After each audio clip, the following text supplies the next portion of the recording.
So I was working through my little AI adventure, and I decided kind of need to put it on hold till I see a few more things because I want to make sure I cover that topic completely um, and give it enough of a fair shake, which I think I already have. But we're going to put that on hold for a little bit.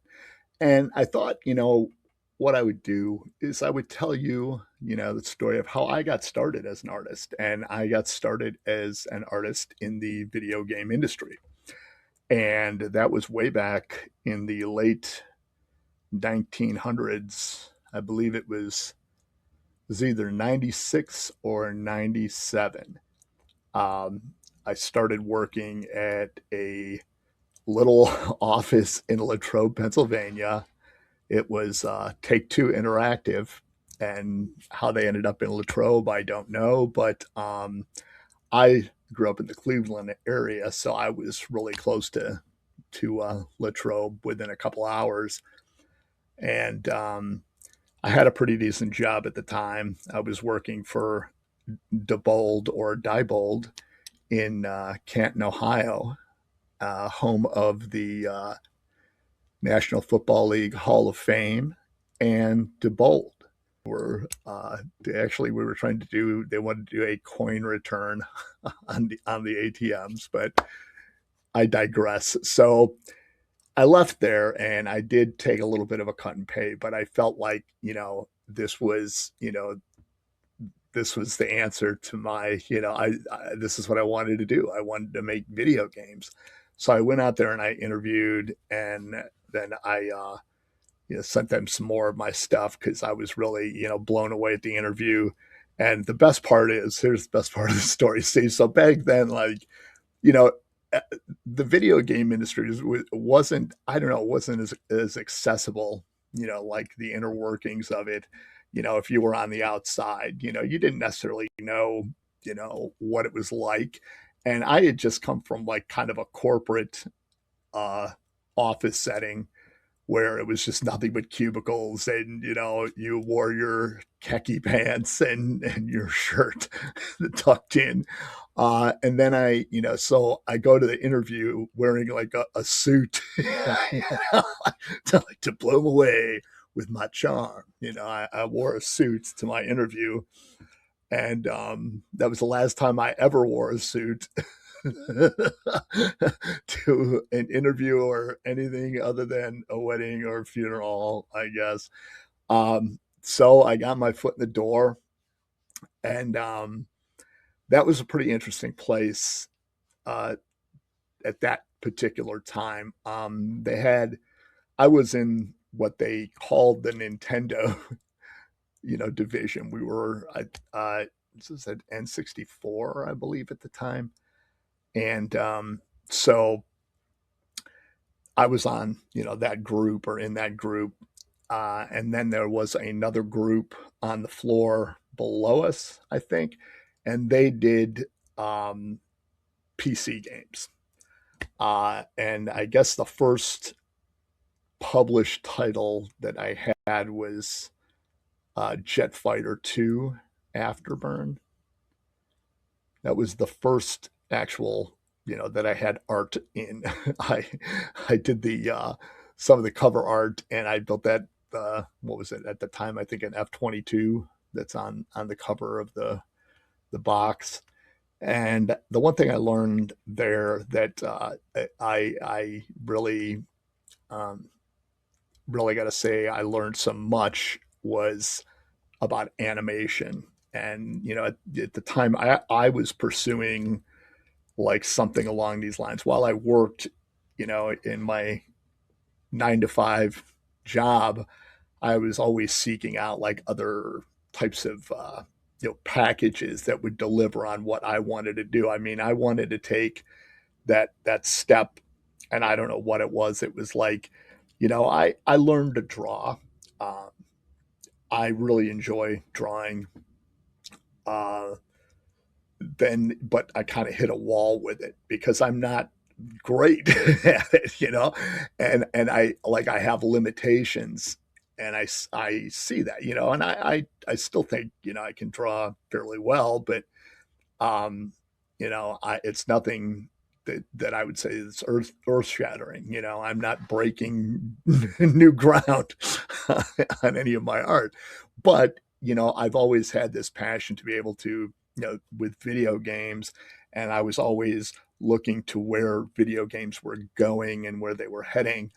So I always thought, in terms of like taking what I loved about like life drawing and just the way the body moves and the form and structure and how much I learned while I was in college, uh, and I didn't learn very much, but I did have the great fortune of having Miss Shirley Campbell as my life drawing instructor. And I'm going to pop up her picture and I'm going to give her nothing but praise. She is a phenomenal artist, and I was fortunate enough at a community college to have her teach the life drawing class.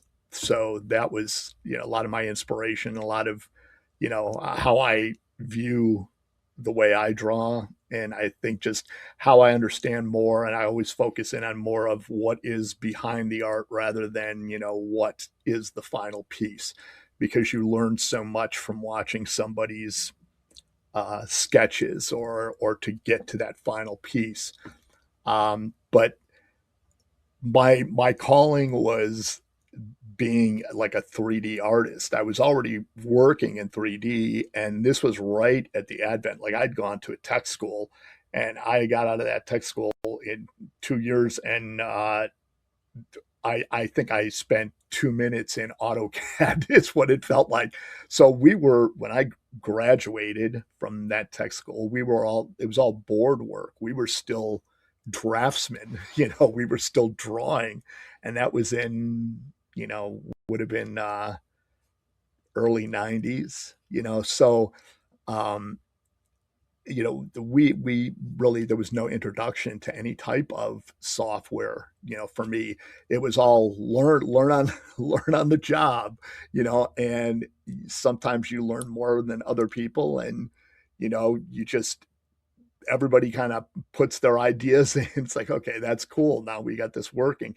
But it was, I was always fascinated by um, you know what goes into doing things, what goes into making games, what goes into making art, what goes into making things. I think my 3 years at DeBold kind of put me on this technical kind of thought wave, where I became more of a thoughtful artist, I guess, from what I learned there. And then I just became, obsessed with being able to create like characters, in 3D and make them move. I mean, I was just, that's what I just thought about all the time was, I just want to do this. This is what I really want to do.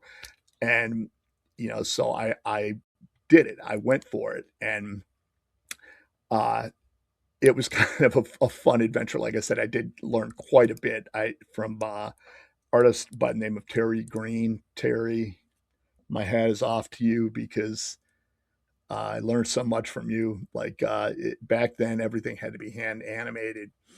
So, you're standing up and you're acting out different, quick, there are quick animations that can be strung together, but, you might have like a reaction to a hit, where you're falling backwards, and there's all that secondary motion. It's not just a matter of, that first initial movement um, carries through a flow of the rest of the body, and it's on all these like little nuances. And he taught me so much about that, that I carried that with me through the rest of my career.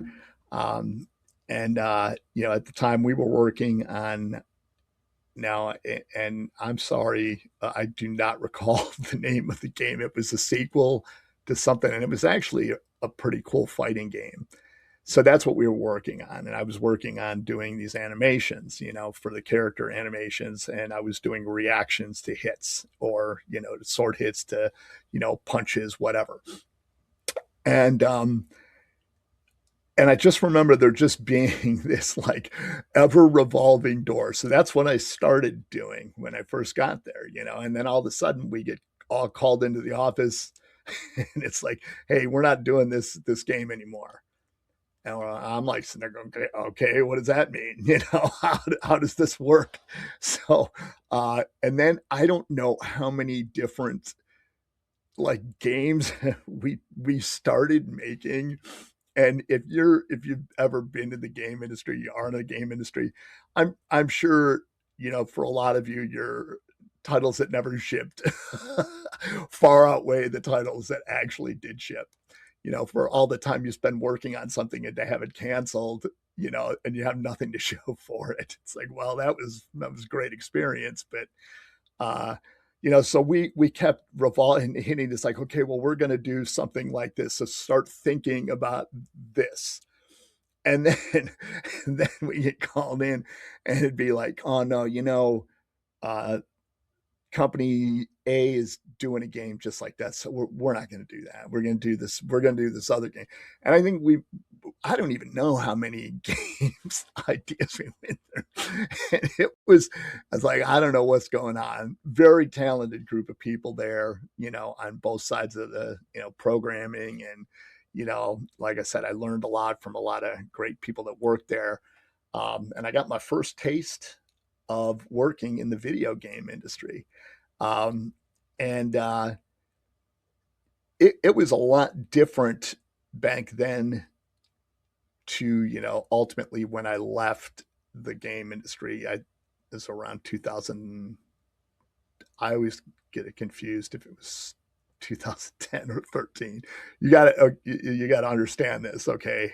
Like my head is always filled with really important things like the theme song to every Sid and Marty Krofft Saturday morning live action show. I can sing anyone at the drop of a hat. So I have no room in my head for things like dates and, you know, time. What is time after all? You know, it's just an illusion.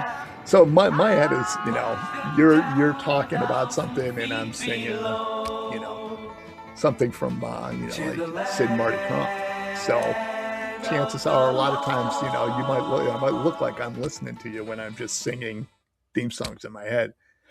I hide it pretty well though. But I'm trying to think if there was anything else that really stood out about other than being in Latrobe. That's something I have to, and being in Pennsylvania in general. And I, I'm going to hold that off. I'll do that in my next episode. I'll come back with your uh, talk to you a little bit about life in Pennsylvania from a city boy, Cleveland, Ohio, to what is just. It sounds like a story I completely made up. So I hope you tune in for that one. I hope you have a great night. We'll see you soon. Thank you.